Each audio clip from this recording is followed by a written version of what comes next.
Técnicos do IMA fazem o controle de morcegos vampiros que transmitem a raiva para bovinos e bubalinos. Esse controle é feito a cada 6 meses em regiões onde há grande quantidade de morcegos. Em São João Nepomuceno, 3 regiões registraram a morte de gado por suspeita de raiva.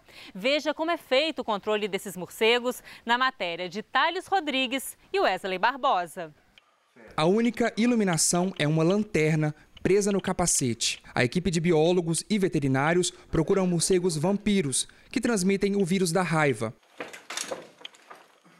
Pegou. Eles ficam em cavernas, né, ou em ambientes assim, buracos, tá certo? Que já foram feitos pela mão do homem mesmo. E normalmente perto de currais, né, que tem boi, sabe? Gado de leite, gado de corte, mesmo equinos. Às vezes também suínos. Ele se enche de sangue, 40% a 50% do seu peso, então ele não consegue voar muito. Então ele tem que estar sempre próximo, né, 1,5 km, no máximo 3 km dessa região onde ele se alimenta.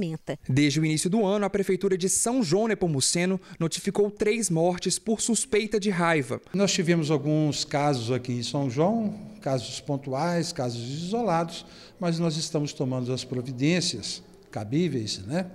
Como, por exemplo, a investigação de caverna, controle populacional. A raiva é uma doença infectocontagiosa do sistema nervoso. Ela é fatal em quase 100% dos casos. O morcego atua como um reservatório do vírus.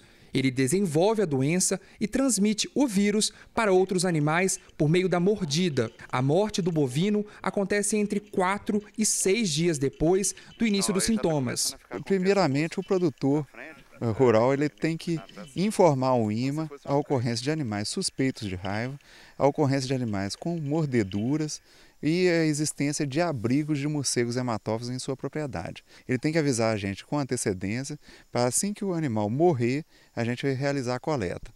Essa coleta de material encefálico, a gente coleta o cérebro do animal suspeito de raiva, ela deve ser feita entre 6, no máximo 12 horas em dias mais frios. Então, após o animal ter morrido. Então essa coleta não tem custo nenhum para o produtor e a gente hoje, encaminhando via Correios, a gente tem um resultado em menos de 24 horas se o animal é positivo ou não. O IMA, que é o Instituto Mineiro de Agropecuária, é responsável por fazer o controle populacional dos morcegos vampiros em regiões que registram casos suspeitos ou confirmados de raiva. Os animais são capturados e levados para fora dos abrigos. A pasta vampiricida ela é à base de vaselina e um anticoagulante chamado varfarina, que ele compete com a vitamina K e faz os animais morrerem de hemorragia.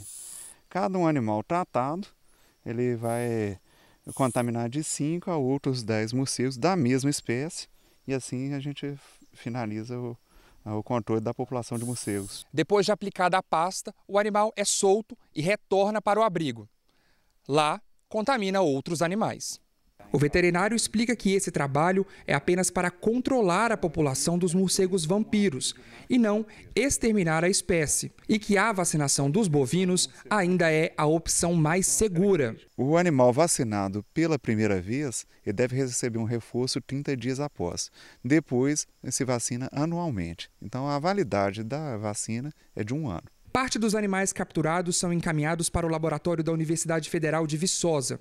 Eles são utilizados em pesquisas do programa de pós-graduação da instituição. E quando chega no laboratório, a gente realiza a eutanásia através de decapitação com guilhotina.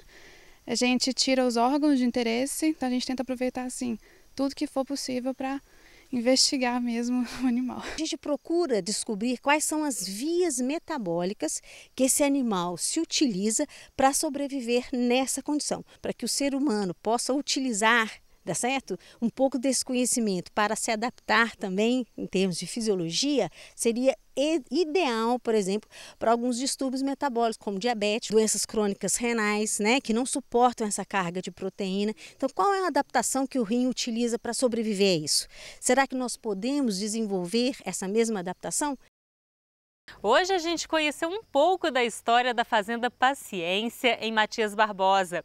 Agora eu me despeço de você. Um bom domingo e até semana que vem.